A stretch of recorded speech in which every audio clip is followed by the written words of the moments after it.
கரூர் விஷயத்தை பத்தி ஊருக்கே தெரியும். ஆனா போடு, விஜய் மேல பழிய போடு.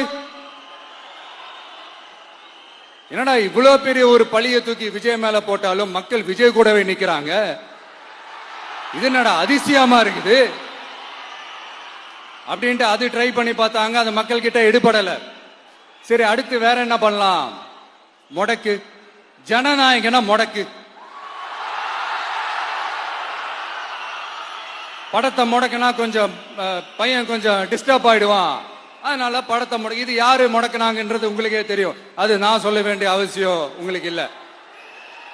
ஆனா இவனாடா இவன் படத்தை முடக்கினாலும் அவன் பாட்டுக்கு அதை கண்டுக்காம அவன் பாட்டுக்கு வேலையை பார்த்துட்டு போயிட்டே இருக்கான். அதுவும் எடுபடல. சரி, அடுத்து வேற என்ன பண்ணலாம்? போடு, SOPன்னு ஒண்ணு போடு.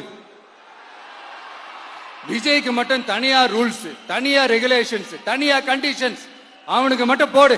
மத்த கட்சிகள்லாம் விடு, விஜய்க்கு மட்டும் தனி கண்டிஷன்ஸ் போடு. அவன் வெளியவே வரக்கூடாது, மக்களை சந்திக்கவே கூடாது. என்னாச்சு? அதுவும் எடுபடல. சரி, அடுத்து வேற என்ன பண்ணலாம்?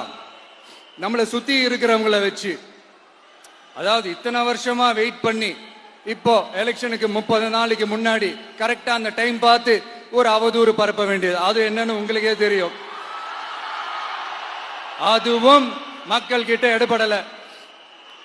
அது மாதிரி எத்தனை சோதனைகள், எத்தனை வேதனைகள் நீங்க கொடுத்தாலும் இந்த திமுக நாளையோ இல்ல இந்த பாஜக நாளையோ இல்ல இந்த மற்ற பலர் நாளையோ இல்ல எந்த